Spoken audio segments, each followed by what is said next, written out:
Hello and once again welcome to our YouTube channel जिसका नाम है Bihar board English medium class 10। अगर आप भी देने वाले हैं मैट्रिक का एग्जाम 2025 फेयरवेल 17 फरवरी से, तो आपका मीडियम है इंग्लिश, तो बहुत ही सही जगह है। और अभी तक आपने चैनल को सब्सक्राइब नहीं किया तो आप ज़रूर सब्सक्राइब करें। बहुत ज़्यादा यूजफुल चैनल है एंड बहुत काम देने वाला है ये चैनल। और पीडीएफ वगैरह हमारे चैनल पे फ्री ऑफ कॉस्ट मिलता है। कहाँ मिलता है? तो टेलीग्राम पे मिलता है। जैसा कि आप जानते हैं, आप लोगों का एग्जाम बहुत ज़्यादा नज़दीक है और बहुत से उम्मीद करते हैं तैयारी बहुत अच्छे कर रहे होंगे आप लोग। ठीक है, रिवीजन भी कर लिया होगा। अभी तो रिवीजन करने का टाइम नहीं है, बट ज़्यादातर जो चीज़ें करने की टाइम है वो है पीवाईक्यूज प्लस केस क्वेश्चन। चाहे सब्जेक्टिव हो चाहे ऑब्जेक्टिव, दोनों मैटर करते हैं हमारे लिए। और ऑब्जेक्टिव जो चीज़ है वो ज़्यादा मैटर करती है। क्यों? क्यों? क्योंकि उसमें जो चीज़ें होती है ना, दिल दिमाग इमोशंस कोई भी काम नहीं करती, उसमें सिर्फ दिमाग एंड मशीन्स काम करते हैं। जैसे कि ओमार सीट जो होता है वो मशीन के द्वारा चेक होती है, उसमें आपको एकदम करेक्ट लगा कराना है। बट एट अ टाइम अगर आप सब्जेक्टिव में थोड़ी सी भी चीज़ें गलती करते हैं तो इंसान की जो चीज़ें होती है, इमोशन, वहाँ चेंज हो जा सकती है। लाइक कि आपने कोई सब्जेक्टिव लिखा है, बहुत अच्छा लिखा है, बट आपकी राइटिंग बहुत अच्छी है। लाइक जो 5 पेज में थोड़ी बहुत मिस्टेक हो गई, ठीक है, कंटिन्यूली 5 पेज आपने करेक्ट लिखा है, 6 पेज जो है ना थोड़ी बहुत मिस्टेक है, तो वहाँ आपको नंबर मिल जाता है। ये सारी ट्रिक है। तो सब्जेक्टिव के लिए उतनी तो टेंशन नहीं लेनी चाहिए, लेकिन ऑब्जेक्टिव एंड सब्जेक्टिव दोनों माने मैटर करता है अगर आपको भी चाहिए 400 प्लस मार्क्स तो। और इकोनॉमिक का चैप्टर 1 चैप्टर 2 मैंने करा दिया है अपने ही चैनल पर, वीडियो जाकर चेकआउट कर लेना उसे नहीं देखा हो तो। और चैप्टर 3 चैप्टर 4 आज मतलब कंप्लीट वाला ही कराएंगे, जो मतलब बाकी के जो चैप्टर बचे थे चैप्टर 7 तक। और इसकी पीडीएफ जो है ना हमारे टेलीग्राम पे मिलेगी। टेलीग्राम में आपको लिंक जो मिलेगा डिस्क्रिप्शन में मिलेगा, वहां जाकर आप जाने ना। ये न्यू स्टूडेंट के लिए बात थी, अगर आप पहली दफा आए तो चैनल को। और बाकी तो जो कंटिन्यूली देखते हैं वेलकम है, थैंक यू है अगर आपने इतना सपोर्ट दिया है। और बहुत ज़्यादा ही बहुत मतलब रिस्पेक्ट के साथ मैं कह रही हूँ यार, thank you so much for loving and supporting that type. And आपकी एक कमेंट मेरे को बहुत ज़्यादा मोटिवेट करती है कि लाइक मैं वीडियो बनाऊँ और थोड़ी मेहनत करूँ, कुछ अचीव हो चाहे नहीं। लाइक आप लोगों के लिए इस ईयर से मुझे मेहनत करनी चाहिए, ये मुझे बहुत ज़्यादा बहुत बहुत मतलब लाइक बहुत ज़्यादा फीलिंग आती है कि लाइक कुछ तो करनी चाहिए लाइफ में, कि कुछ अपने हासिल हो चाहे नहीं, लेकिन दूसरों की हेल्प जरूर करनी चाहिए। एंड आप लोग दूसरे थोड़े ना है मेरे लिए, क्या बता यार, आप लोग बहुत अच्छे हैं और ऐसे सपोर्ट करें हमें। And literally good. एंड चलो यार, ये सारी चीज़ों को साइड में रखते हैं, कभी कभी हो जाता है। तो आज हम लोग इकोनॉमिक का चैप्टर 3 का बात करेंगे। आज नहीं, आज मैं चैप्टर पूरा कंप्लीट कराने वाले हूँ, तो यार अभी जो करने वाले चैप्टर 3 करेंगे मनी एंड सेविंग्स वाले, ठीक है। तो अभी तक आपने ये वाली चीज़ नहीं किया ना, तो बस इतना ही कहूँगी, ये वाली चीज़ को क्या करें, करेक्ट करें, सब्सक्राइब कर ले, ठीक है। बाकी कुछ नहीं करना है। अब देखिए यहाँ बात करते हैं, यहाँ पर क्वेश्चन नंबर 1। सबसे पहले जो क्वेश्चन बनता है मनी सेविंग्स एंड क्रेडिट वाले चैप्टर से, डिफाइन मनी। बहुत ही ज़्यादा नॉर्मल क्वेश्चन है, बहुत ज़्यादा अच्छा क्वेश्चन है, ठीक है। तो डिफाइन मनी में अगर हम बात करते हैं, एक सेकेंड, डिफाइन मनी में अगर हम बात करते हैं, okay, money is a medium. Money क्या है? एक मीडियम है of exchange that is generally accepted as a way to pay for goods and services and to repay debt। मतलब कि ये 2 लाइन की चीज है, ठीक है। इस तरीके से तुम्हें लिख कर आना, तुमको एग्जामिनर 2 नंबर दे देगा, ठीक है। एक सेकंड, ओके, 2 नंबर दे देगा। कैसे? अब तुमको याद कैसे रखना है एग्जाम जब तक नहीं हो रहे? तो देखो, मैं ये नहीं कहूंगी रटो, जो चीजें याद करने वाली उसे याद करो, जो नहीं हो रही उन्हें रटो। लेकिन मैं ये कहूंगी थोड़ी सी चीजें समझ कर करो, ठीक है।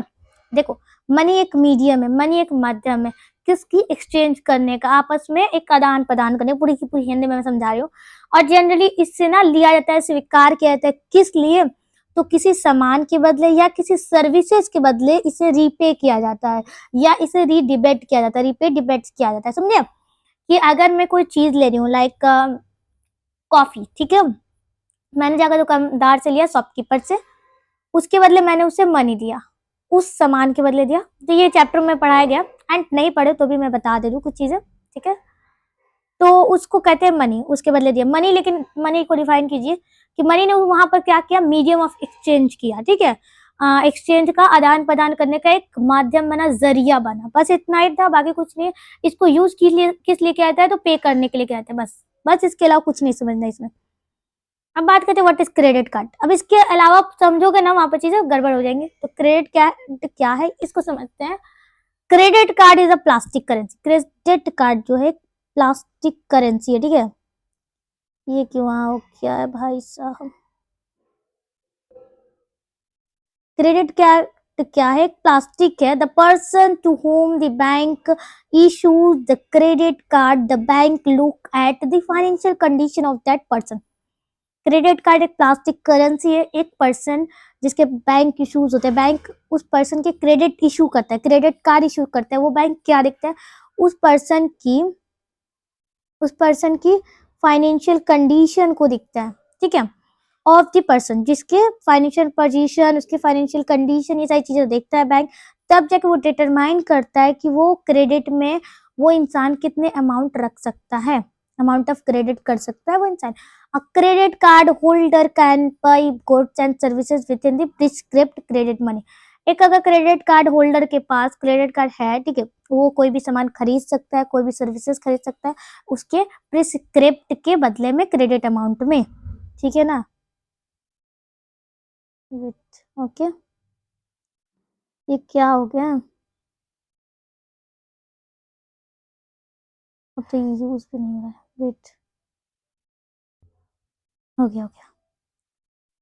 What is credit money, credit money क्या है, यहाँ पे बात करें, देखो, लेटर ऑफ, एक सेकेंड इसको तो ऊपर करते हैं, letter of credit refers to those instrument which are use together in the form of currency, credit और loan exchange on the basis of letter of credit, ठीक है, यहाँ टी छूट गया, to credit, such as cheque, draft etcetera.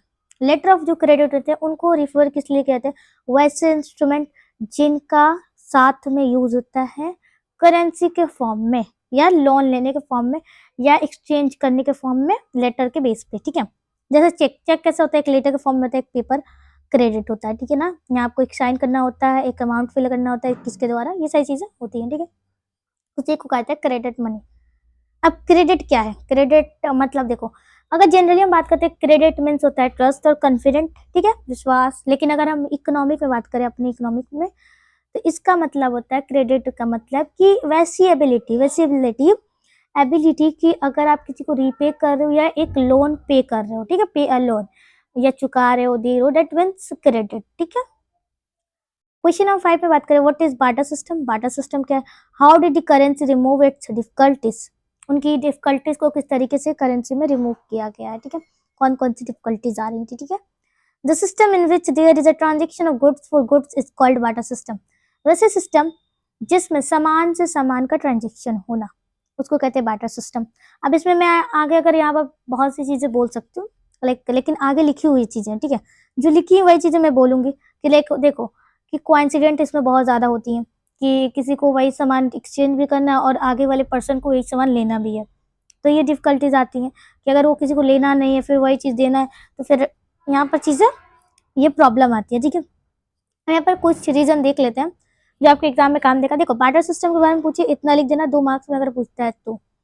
वहीं पर अगर बात करते हैं, ये एक और क्वेश्चन को ऐड कर देता है, how did the currency remove it's difficulty, कौन कौन से डिफिकल्टीज आती थी, प्रॉब्लम्स आती थी, तो करेंसी ने उसे किस तरीके से रिमूव किया, ये पूछे ना, तब जाके ये वाले आंसर्स लिखना।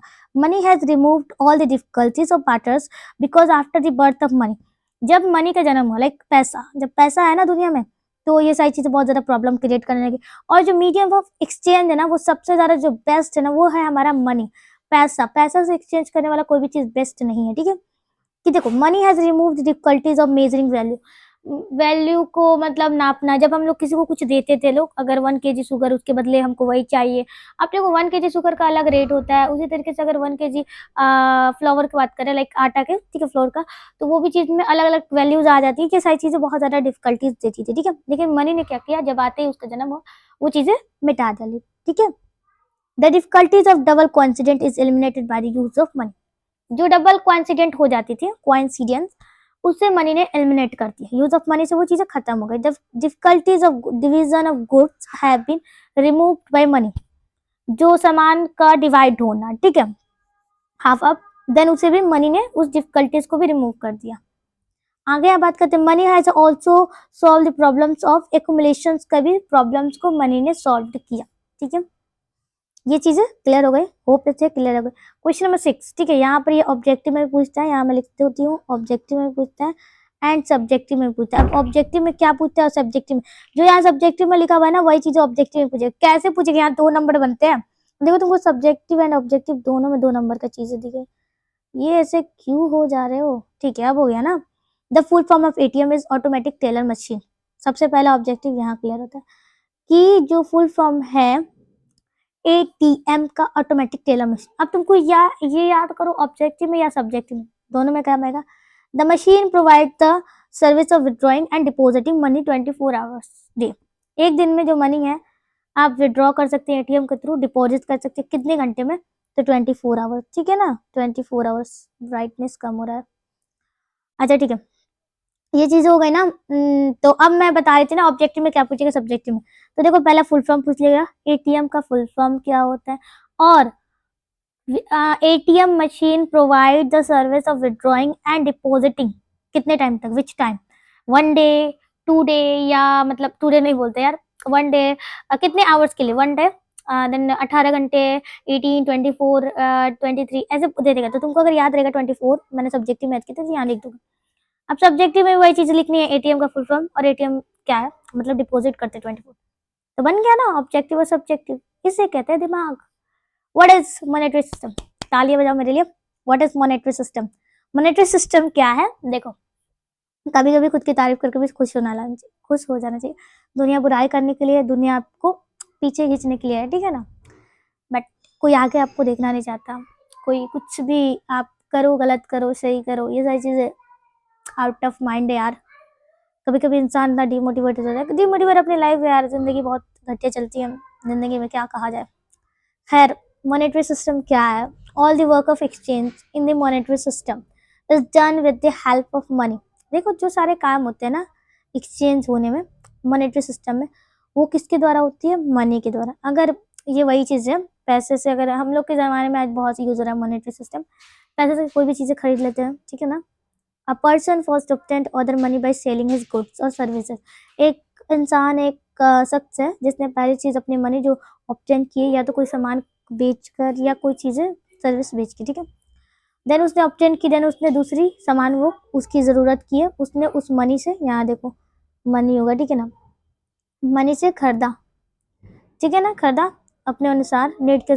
सिंस इन दिस, इस में अगर बात करते हैं सिस्टम में, मनी ने क्या एक्ट किया, एक मीडियम के रूप में एक्ट किया, exchange. Hence it is called monetary system of exchange, इसी को कहा जाता है मॉनेटरी एक्सचेंज सिस्टम, ठीक है। क्लियर हुआ ना। अब यहाँ पर चैप्टर 4 में बात करेंगे, इतना ही क्वेश्चन बनता है, इसके अलावा तो क्वेश्चन बनने का ही नहीं। ये मेरा क्या बोलते हैं, कॉन्फिडेंट बताया है, क्या बताया चीजें, ठीक है ना। Okay, question is chapter 1 number 4, our financial institute में अगर बात करें कौन कौन सी चीजें आ सकती हैं। तो देखो एक और मैं चीज बता दूं, फिजिक्स और केमिस्ट्री का मैं लाने वाली हूँ सेम टू सेम, जैसे मैंने बनाया था बायोलॉजी का कंप्लीट चैप्टर का, उसी तरीके से आएगा, ठीक है ना। मैं बस उसमें प्रॉब्लम क्या है ना, 4 डेज लग जाते हैं। तो अब देखो 4 डेज पे वीडियोस अपलोड करना ये तो अच्छी बात नहीं है, तो मैंने सोचा इकोनॉमिक वाले तब तक अपलोड करते हैं। आज ना जो चीज़ें है ना, मैं पीडीएफ बनाऊंगी फिजिक्स के, ठीक है। मैंने डन तो किया, बट बहुत सी चीज़ें यार एरर आ जाती हैं, रिसोर्सेज की बहुत कमी है, ये सारी चीज़ें बहुत बहुत एरर है यार, पूछो मत। तो और टाइम इतना ज़्यादा लग जाएगा, मैं नहीं चाहती हूँ 4 दिन लगे। तो मैं कोशिश कर रही हूँ, अगर मेरे से बन जाता है एक दिन में, और एक दिन में केमिस्ट्री का 2 मैं ला दूंगी, लेकिन अगर मेरे से नहीं बन पाता तो यार अल्लाह जाने क्या ही होगा। तो ये चीज़ें मैं बताना चाहती थी कि मैं कोशिश कर रही हूँ केमिस्ट्री और फिजिक्स का उसी तरीके से लाने के लिए। पहले तो सब्जेक्टिव भी क्लियर होना चाहिए ना, बहुत सारे बच्चे केमिस्ट्री सब्जेक्टिव में भी डरे रहते हैं, तो उन सारी चीज़ों को भी देख के चलना चाहिए।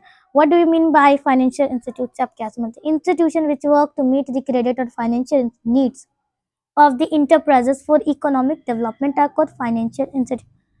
देखिए फाइनेंशियल इंस्टीट्यूशन से आप क्या समझते हैं, institution which work to meet the credit और फाइनेंशियल नीड के रूप में उसका यूज किया जाता है, उसके वर्क को साथ में मीट किया जाता है, किसके लिए, इकोनॉमिक डेवलपमेंट के लिए, और उनका जो रीजन होता है इकोनॉमिक डेवलपमेंट के लिए, उसे कहते हैं फाइनेंशियल इंस्टीट्यूशन। अब बात करें this financial institution are state related to the bank, ये जो किससे रिलेटेड होते हैं, बैंक से होते हैं, और पैरामीटर से सर्टेन ये वर्क करते हैं अंडर द डायरेक्शन, इनको जो डायरेक्शन दिया जाता है, दिशा दिया जाता है, किसके द्वारा दी जाती है, तो आरबीआई, मतलब रिजर्व बैंक ऑफ इंडिया। इसका फुल फॉर्म पूछते हैं हमारे ऑब्जेक्टिव में, आरबीआई का फुल फॉर्म बताइए, ठीक है ना। इट इज 3 टाइप, इसके 3 टाइप्स होते हैं, ये भी याद रखना, इतना लिख दूंगी ये भी, ठीक है ना। नेक्स्ट बात करते हैं, what do you understand bye cooperative से आप क्या समझते हैं। Cooperative means working together. देखो कोऑपरेटिव का मतलब होता है ना एक साथ काम करना। When this work is done for the fulfilment of economic purpose, कि अगर ये काम एक इकोनॉमिक फुलफिलमेंट के लिए किया जा रहा है, उनके पर्पस से की जा रही है, देन इसको कहा जाता है कोऑपरेटिव इन इकोनॉमिक। इसका मतलब होता है कोऑपरेटिव इन इकोनॉमिक, ठीक है ना। अब रुक जाओ एक सेकंड थोड़ी सी चीजों को। ओके, यहाँ बात कर रहे थे the meaning is that, okay, the meaning is that an organization under which more or less individual work together voluntary for the fulfillment of economic object is called cooperative। इसका मतलब क्या होता है, एक संगठन जिसके अंदर में ज्यादा और कम इंडिविजुअल एक साथ काम करते हैं वॉलंटरी, उनके जो रीजन होता है ना इकोनॉमिक ऑब्जेक्ट को फुलफिलमेंट करना, पूरा करना, उनका ये चीज होता है, ठीक है ना। It's called cooperative. देन आगे बात करते हैं what do you understand by self help group, से आप क्या समझते हैं। अरे यार माइक, ठीक है। एक second. How does it help in rural development, में किस तरीके से हेल्प किया है। उसके बाद सेल्फ हेल्प ग्रुप यूजुअली कौन से 15 से 20 मेंबर्स में इन्फॉर्म होता है। एक ग्रुप में वुमेन का होता है जो इकोनॉमिक एक्टिविटीज को सेव करती हैं अपने छोटे छोटे लोन को लेकर फ्रॉम बैंक, और अपने फैमिली के नीड्स को पूरी करती हैं उनके मेंबर्स में, देयर मेंबर्स, ठीक है। डेवलपमेंट एक्टिविटीज अराइव्ड होती हैं bye them, the work of development of villages and empowerment of women is done by it. Villages जो गांव में और एम्पावरमेंट है वो सारी चीजें वुमेन के द्वारा की जाती हैं, ठीक है। इस सेल्फ हेल्प ग्रुप में इसमें 15 से 20 मेंबर होते हैं, जानने वाली बात यही है। और जो ग्रुप ऑफ वुमेन है वो सेव करती हैं इकोनॉमिक एक्टिविटीज को, अपने छोटे छोटे लोन से लेती हैं, अपनी फैमिली को नीड्स को पूरा करती हैं, ठीक है। अब आगे बात जानते हैं हम cooperation of rural development. Cooperation जो है रूरल डेवलपमेंट में सेल्फ हेल्प ग्रुप इनकरेज करता है the peace of development in the rural as well as because of the formation of small group. जो छोटा सा ग्रुप बना था उनका ये म्यूचुअल रिलेशन रखते हैं, ठीक है, आपस में यह बहुत ही अच्छा होता है। So they also it help each other, इसी कारण वो एक दूसरे को बहुत ज्यादा मदद करते हैं। And there a sense mutual coordination, और यहीं से एक सेंस आता है that means coordination, coordination, coordination, ठीक है, एंड कोऑपरेशन, यही चीजें हैं जो कि दो आपस में लोगों को डेवलप करती है, म्यूचुअल डिस्प्यूट को खत्म करती है, डिस्प्यूट को, ठीक है ना, झगड़े लड़ाई को। ओके, यहाँ पर बात करते हैं क्वेश्चन नंबर 5, ये खत्म हो गया, नहीं नहीं क्वेश्चन नंबर 4 बचा। Describe the main function of commercial bank के मेन फंक्शन को डिस्क्राइब करना। The main function of commercial bank are as follow, इस तरीके से फॉलो होते हैं, ये आपको लिखना है। देखिए यहाँ पे जो चीज़ है मैंने टाइप किया, तो आपको ना यहाँ से एक ये खत्म हो गया ना ये, तो ये दूसरी लाइन से स्टार्ट करना है। मैं जैसा लिखी हूँ वो टाइपिंग में कुछ चीज़ें स्पेस नहीं दी गई, ठीक है। थर्ड वाले थर्ड लाइन में, फोर्थ वाली फोर्थ लाइन में, ठीक है ना। इस तरीके से लिखना है 1 2 देन 3 देन 4, ठीक है ना। समझ में आ गया, इतना तो समझ में आ गया होगा तुम लोगों को। ये 3 हो गया एंड ये 4 हो गया, अब समझ में आया। इस तरीके से तुम लोग लिखना, ठीक है ना। अब बात करते हैं यहाँ पर कि कौन कौन सी चीज, the accept deposit from their customer, जो कमर्शियल बैंक का है एक्सेप्ट करना डिपॉजिट जो उनके कस्टमर उनको दे रहे हैं, और कस्टमर को लोन प्रोवाइड करना, ये सेकंड है फंक्शन। थर्ड है कि the perform common utility related function, कि कॉमन यूटिलिटी से रिलेटेड जो भी फंक्शन है उनको देखना, उनको परफॉर्म करना, एजेंसी रिलेटेड फंक्शन को भी परफॉर्म करना, यही है। हम देखो मेन मेन जो चीजें हैं यहाँ पर देखो, ये आता है तुम्हारे सब्जेक्टिव में, क्या आता है सब्जेक्टिव, सब्जेक्टिव बहुत इंपॉर्टेंट है ये, तुम्हारे ऑब्जेक्टिव में भी काम देगा एंड सब्जेक्टिव में। अब देखो बहुत आधा तो याद होगा तुम्हें, RBI reserve bank of India, GNP gross net product, GDP gross domestic product, NSSO, NSSO का नेशनल सैंपल सर्वे ऑर्गेनाइजेशन, देखो यहाँ ऑर्गन लिखा है ऑर्गेनाइजेशन, बेटे यहाँ लिख दो ऑर्गेनाइजेशन, ठीक है ना, ऑर्गेनाइजेशन। अब बात करते हैं NABARD यानी नबाडा, national bank agriculture and rural development, ये पांचों पूछता है क्वेश्चन। और ये जो चारों है ना पांचों, यहाँ हाँ देखो 5 है यहाँ, ठीक है ना, ये 5 नंबर का पूछेगा, 5 नंबर का पूछेगा, तुमको 5 नंबर का लिख के आना है बाबू। नहीं ऐसा भी नहीं, 2 पूछेगा या इसमें से 2 को लिख दे 3 को लिख दे, या अगर पूछेगा तो 5 नंबर, समझो यहाँ 5 नंबर, ठीक है ना। ये तो मैं सब्जेक्टिव एंड ऑब्जेक्टिव दोनों में देखने को मिलता है, तो याद होकर जाएगा। देन बात करते हैं briefly describe how the cooperative movement start हुआ था हमारे भारत में। लॉन अवेलेबल एक चीप रेट में हुआ करते थे, किस लिए? तो जो रूरल एरियाज है उनको डेवलप करने। तो उन्होंने क्या किया, टू गेट इट डन, इनको खत्म कर शुरू करने के बाद 1904 में एडी सहकारिता क्रेडिट कम्युनिटी बनी, ठीक है, पास हुई थी ये लिगेशन। नाउ एनी 10 पीपल जो विलेज या टाउन में रहते थे, अराइव करते थे, उनका काम था स्टेबल्स करना कोऑपरेटिव क्रेडिट सोसाइटी में, यानी समाज में, बाय द एक्ट। अब ये एक्ट हुआ 1912 में एडी में, और 1904 में एडी किसके द्वारा? Amending the act of the working system of cooperative society में इम्प्रूव किया जाए। अगेन इसे इम्प्रूव किया गया वन में, to improve it in one. तो देखो वन में इम्प्रूव किया गया कि देखो ये जो चीज से है, ये एक्ट को पास किया गया, किस लिए पास किया? 10 लोग को जो भी ये गांव में रहते थे स्टेबल्स किया उन्होंने, तो उनको ये कोऑपरेटिव क्रेडिट को सोसाइटी में स्टेबल्स करना पड़ेगा, ऐसा कुछ रूल था। बस इतना समझो, ओके ना। क्वेश्चन नंबर 5 में बात करते हैं एम्प्लॉयमेंट और सर्विसेज का chapter, what is called economic inflection से आप क्या समझते हैं? An important aspect of economic development is access. अच्छा, okay, an important aspect of economic, देखो ये आ गया इधर, ओके, यहाँ मैं बात कर रही थी an important aspect of economic development, access करते हैं एक रॉ मटेरियल को, प्रोडक्शन, किसके एब्सेंस में? इन्फ्रास्ट्रक्चर, प्रोडक्शन, ये सारी चीजों के एब्सेंस में, ठीक है।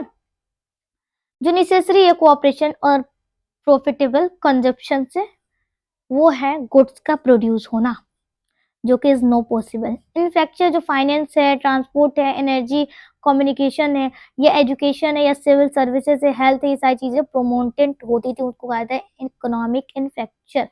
What is called outsourcing? Outsourcing से आप क्या समझते हो? देखो, व्हेन मल्टीनेशनल कंपनीज एक दूसरे से रिलेट करती है रेगुलर सर्विसेज से, किसके किसके साथ? फॉरेन या एक्सटर्नल सोर्स से, या कोई भी संगठन से, या कोई भी ग्रुप से, ऑर्गेनाइजेशन, ग्रुप, इंसेंट ऑफ देयर खुद के कंपनी के साथ, ठीक है, रिलेट करती हूँ curricular multi national company, then उस सिचुएशन को कहते हैं outsourcing with the wide space. ये जिस तरीके से ये इन्फॉर्मेशन फैलती जाएंगी, टेक्नोलॉजी हुआ या कुछ भी एक्टिविटी जो आता है सामने, बहुत ज्यादा अहमियत रखता है स्पेशलाइज्ड इकोनॉमिक एक्टिविटीज, टेलीकॉम हुआ, ट्रांसपोर्ट हुआ, हेल्थ हुआ, सेल्फ एम्प्लॉयमेंट हुआ, या कोई भी नॉन गवर्नमेंट सर्विसेज हो, उनको कवर किया जाता है। जो ग्रेटर या expansion of this service sector होती है, जो चीजें वो बहुत ज्यादा ग्रेटर वेलवे एम्प्लॉयमेंट अपॉर्चुनिटी में रखती हैं। एक सेकेंड रुकना, इसको थोड़ा दरवाजा खोल दो, जाओ।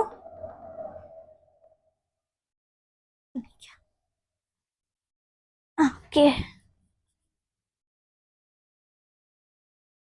आगे बात करते हैं। यहाँ पर थे ना हम लोग कि how NGO help in the development of service sector में किस तरीके से हेल्प करते हैं एनजीओ, तो उसके बारे में आप बताएं और उनके एग्जांपल्स को लिखे, ठीक है ना।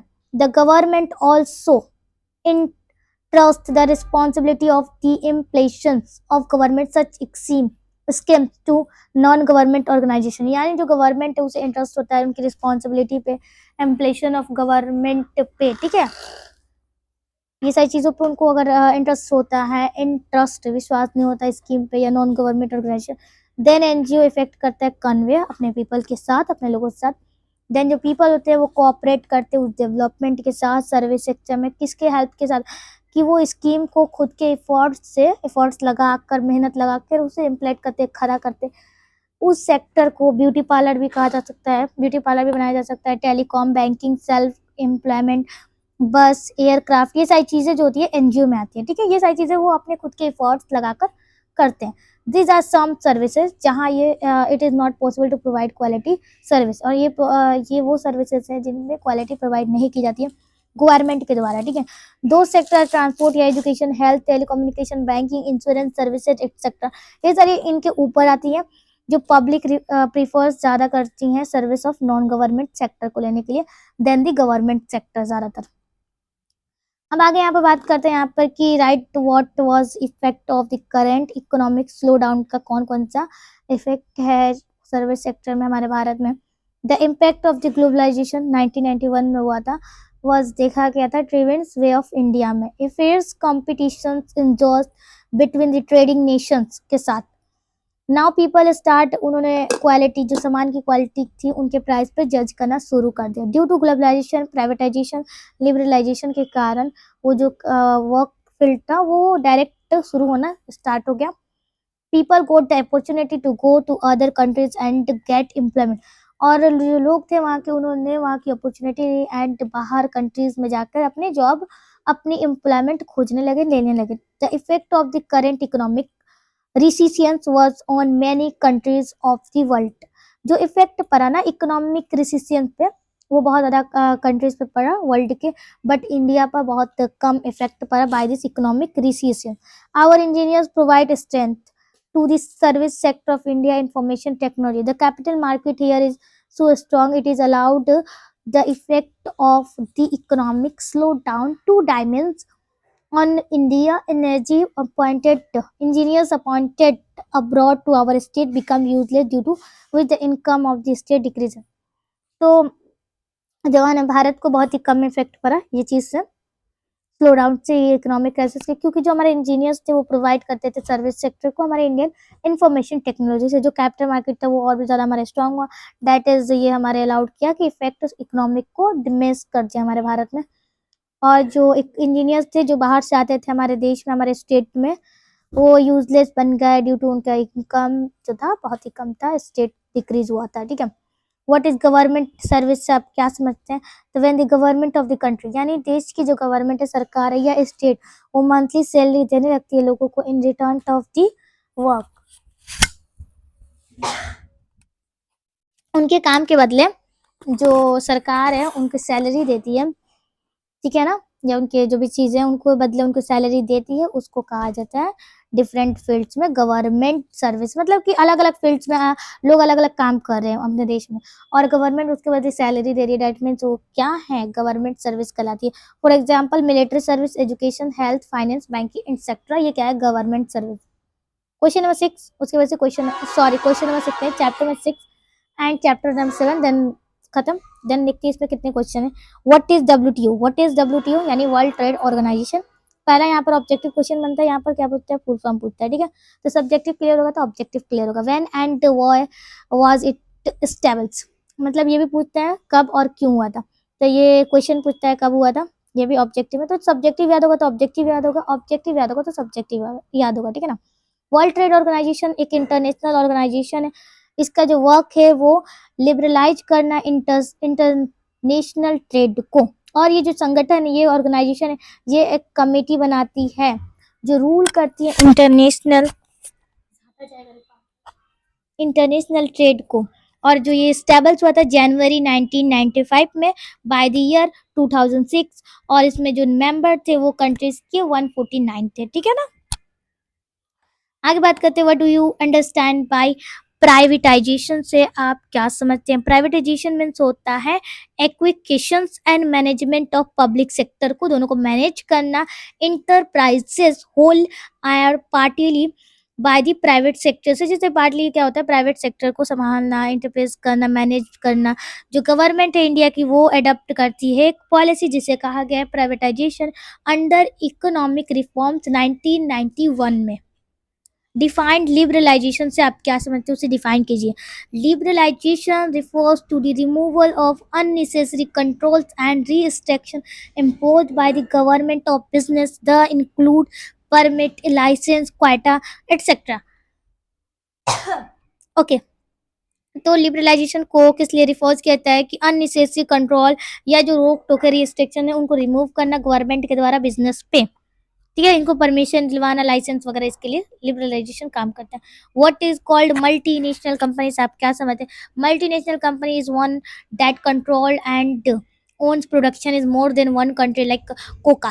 ठीक है, कोका, नोकिया एक्सेट्रा। यानी मल्टीनेशनल कंपनी का मतलब है कि अपना कंट्रोल रहना एंड दैट कि दूसरे कंट्री के भी जगह पे आपका कंपनी होना, कंट्रोल करना। अगर आप कहीं और है तो दैट मीन्स वो क्या है, मल्टीनेशनल कंपनी। रिड्यूस उनके कॉस्ट क्या होते हैं, रिड्यूस होते हैं प्रोडक्शन और अर्न बहुत ज़्यादा, उनका प्रॉफिट जो होता है बहुत ज़्यादा होता है। क्योंकि एक देश में चल रहा है देन दूसरे देश में देन तीसरे देश में उसको कहा जाता है, बहुत ज़्यादा देश में चलते हैं एक से ज़्यादा, देन उसको कहा जाता है मल्टीनेशनल कंपनी। इनका जो पर्पस होता है सेटिंग अप फैक्ट्रीज को सेटअप करना अपने प्रोडक्शन के लिए अपने कंट्रीज में, where they get cheap labour, और वो रखते क्या है बहुत कम दाम के लेबर, चीप लेबर रखते हैं, बहुत ही कम सैलरी में चीप रॉ मटेरियल में रखते हैं, और अदर से जो रिसोर्सेज है उनको भी चीप रखते हैं। This companies are producing goods, और ये जो कंपनीज है वो सामान को प्रोड्यूस करती हैं सर्विसेज को एक ग्लोबलाइजेशन की तरह, मतलब बहुत सारे दुनिया में बहुत सारे कंट्रीज में, फ्रॉम विच इनसे कोई भी प्रॉफिट नहीं अर्न कर सकता है। 7 number question, chapter number 7, okay, consumer awareness and protection वाले चैप्टर में बात करते हैं कौन कौन से चैप्टर कौन कौन से क्वेश्चन बन सकते हैं उसके बारे में। तो describe some of their duties of a consumer in the market, उनके कौन कौन से ड्यूटीज एक कंज्यूमर के उनको आप डिस्क्राइब कीजिए, या इस क्वेश्चन को इस तरीके से भी लिख सकता है कि right about the duties of the consumer, तो दोनों का मतलब एक ही है, तो या ये पूछे या ये पूछे, आंसर आपको यही लिखना है, ठीक है ना। तो देखिए यहाँ जो क्वेश्चन है उसके बारे में अगर जानते हैं हम लोग कि our duty as a consumer, हमारी जो ड्यूटी है कंज्यूमर की तरह वो ये है कि हम लोग कॉमोडिटी से एक रिसिप्ट लें, जो सामान के अगर ले रहे हैं उसकी रिसिप्ट लें, और जो हम सामान खरीद रहे हैं जो भी चीज़ें खरीद रहे हैं उसकी स्टैंडर्ड को मेज़र करें, उसकी क्वालिटी को चेकआउट करें, उसकी जो प्योरिटी है उसको चेकआउट करें, उसके स्टैंडर्ड को चेकआउट करें, और जो प्रोडक्ट है उसकी मेजरमेंट करें, ठीक है। ये सारी चीज़ें चेक करना किसका काम है, एक कंज्यूमर का काम है, ठीक है, कंज्यूमर का काम है, और ये चीज़ें हमें करनी चाहिए अगर कोई भी सामान हम कोई भी खरीद रहे हैं प्रोडक्ट वगैरह। तो डेट ऑफ मैन्युफैक्चर्स, ये चीज़ें करनी चाहिए, कब बना एंड कब ये ख़त्म होने वाला है, ठीक है, ये सारी चीज़ें चेक करना चाहिए, एक्सपायरी डेट वगैरह। Final consumption, inquiry about guarantee, guarantee के भी हमें चेकआउट करना चाहिए, वारंटी पेपर हमें लेना चाहिए, और check for quality marks like ISI AG mark, hallmark, ठीक है, हॉलमार्क, हॉलमार्क, ये सारी चीज़ें हमें देखना चाहिए। अगर देखो आपके पास कोई एग्रीकल्चर आप प्रोडक्ट खरीदोगे तो AG मार्क चेक करोगे, अगर आप इलेक्ट्रिसिटी कोई प्रोडक्ट खरीद रहे हो तो ISI मार्क चेक करोगे, ठीक है ना। जैसे चार्जिंग वगैरह हुआ ये आप ISI मार्क, अगर कोई आप गोल्ड की चीज़ें खरीद रहे हो तो आप क्या चेक करोगे, हॉल मार्क चेक करोगे। तो ये सारी चीज़ें चेक करने से क्या होगा कि कंज्यूमर एक्ट प्रोटेक्शन के ये सारी चीज़ें आती हैं 1986 में, चेक करने से आपका भला होगा, ठीक है, और कुछ नहीं होगा। What do you understand by consumer rights, आप क्या समझते हैं, the legal rights given to the consumer, जो कंज्यूमर को एक लीगल राइट्स दिया जाता है उसे कहते हैं कंज्यूमर राइट्स। ये राइट जो है कंज्यूमर के द्वारा जानी जाती है कि प्रोडक्ट मैन्युफैक्चर डेट या प्रोडक्ट क्वालिटी कैसी है। अगर तुमने ऊपर वाले क्वेश्चन याद करे तो ये तो बहुत ही छोटा सा सवाल है, ठीक है। तो डेट और मैन्युफैक्चरिंग कब ये बना था उसको चेकआउट करना और प्रोडक्ट को क्वालिटी को चेक करना, ये सारी चीज़ें कंज्यूमर राइट्स में आती है, ठीक है। कंज्यूमर कौन होता है उसे समझाइए, तो समझाया जाए, consumer is the most important part होता है मार्केट सिस्टम का, जो इंपॉर्टेंट पार्ट है, अहम पार्ट है, वो होता है कंज्यूमर। व्हेन गुड्स और services are purchased by a man for use then that person is a consumer. अगर कोई पर्सन है, ठीक है, कोई सामान खरीद रहा है, कोई भी सर्विसेज ले रहा है, खरीद रहा है, सर्विसेज ले रहा है, तो उस पर्सन को अपने यूज़ के लिए उस पर्सन को क्या कहते हैं, कंज्यूमर कहते हैं। अगर हम किसी शॉपकीपर पे जाते हैं और हमें चीनी चाहिए होगा तो हम उसके सामने क्या होंगे, हम एक कंज्यूमर होंगे। The person who uses the goods, जो पर्सन उस सामान या सर्विसेज को यूज़ कर रहा है with the permission of the buyer, buyer के परमिशन से उससे कहते हैं कंज्यूमर, ठीक है, खरीदा हमने और यूज़ किया उसके परमिशन से, देन उसको कहा जाता है कंज्यूमर। बहुत ही बच्चा वाला सवाल था, ठीक है। नेक्स्ट बात करते हैं, discuss some of the factor that lead to consumer explanation, कि उस सारे फैक्टर को डिस्कस कीजिए जो कंज्यूमर एक्सप्लेनेशन को करते हैं, लीड करते हैं। एक्सप्लेनेशन ऑफ कंज्यूमर जो होता है become a global problem today, के आज के ज़माने में एक ग्लोबल प्रॉब्लम है कंज्यूमर का एक्सप्लोर होना। नाउ द मैन्युफैक्चर हाज the consumer by giving misleading promotion के कारण जो कंज्यूमर है वो बहुत ज़्यादा हार्श हो जाते हैं, मतलब गलत इन्फॉर्मेशन देना, प्रमोशन कर देना, इसी वजह से उसमें क्या होती है, गुड क्वालिटी की लैक होती है, कमी होती है। सामान जो मार्केट में वो भी चीज़ें, shopkeeper are selling adulterated food item, जो शॉपकीपर है दुकानदार वो अडल्टर्ड फूड आइटम को बेचता है। एज अ रिजल्ट इसी के रिजल्ट में जो फैक्टर है कंज्यूमर वो एक्सप्लोड होती जा रही है, ठीक है। तो thank you for watching my videos and मिलते हैं नेक्स्ट वीडियो में, तब तक के लिए आप हमारे चैनल को सब्सक्राइब करें, बेल आइकन को प्रेस करें, कमेंट करें और लाइक ज़रूर करें, और टेलीग्राम पे आपको इसका PDF मिल जाएगा, so don't very about it, आपको PDF आराम से मिल जाएगा और पढ़ाई अच्छी चल रही होगी। तो मिलते रहेंगे ऐसी नए वीडियोस के साथ फिजिक्स केमिस्ट्री के। तब तक के लिए आप चैनल को ज़रूर सब्सक्राइब कर लें।